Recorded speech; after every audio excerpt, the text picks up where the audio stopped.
Why are there not more people talking about the ego and power that drive our leaders?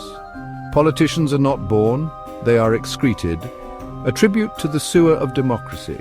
When Marcus Tullius Cicero penned his immortal observation that politicians are not born, they are excreted, he gave humanity a gift, a phrase that captures the essence of political leadership with the pungency it deserves.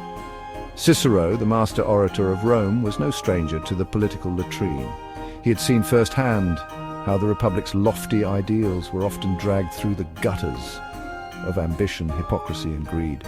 But little did he know that his metaphor would one day describe the entire machinery of modern governance. To understand Cicero's wisdom, one must appreciate the anatomy of political creation. Politicians do not emerge into the world like innocent babes. No, they are formed in the dark, damp recesses of bureaucracy, pressure groups, and backroom deals. Their birth is less miraculous and more digestive. The process begins with a raw mass of ambition, coated liberally in privilege, ego, and vague promises.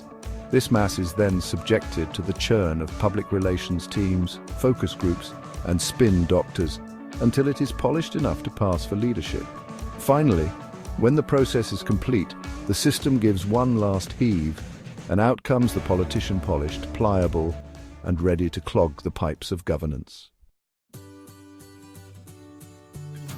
Of course, this metaphor assumes a functioning system where the pipeline of democracy carries the excreted politician toward their ultimate destiny, obstructing progress. Like an unflushed toilet, the system periodically overflows with scandals, broken promises, and public outrage, which politicians, true to their nature, are incapable of cleaning up. Instead, they add to the mess, layering lies upon incompetence until the system begins to resemble a septic tank of despair. And yet they assure us this is progress. Every species thrives in its ecosystem, and politicians are no exception. Their natural habitat includes the campaign trail, a swamp where slogans thrive, and the truth goes to die. Parliamentary chambers, a stage for dramatic performances where nothing gets done but everything gets debated. Press conferences, the ceremonial act of dodging accountability while feigning transparency. Private fundraisers, a sacred temple where they worship the golden calf of corporate donors. Politicians, like sewage, always find their way back to these places, guided by instinct and the smell of power.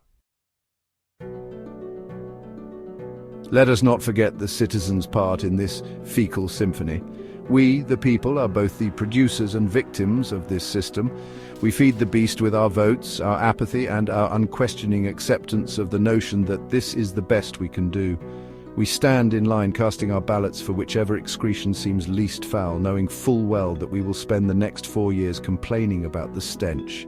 And yet, when election season comes around again, we forget.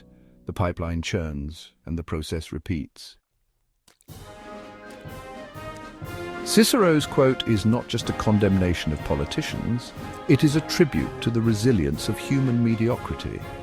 It reminds us that while nature may abhor a vacuum, politics thrives on one.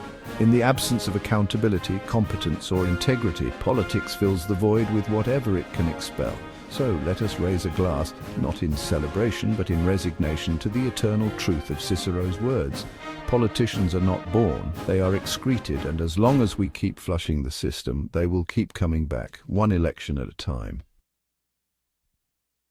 If you enjoyed this video, please comment, like, and subscribe for more interesting content.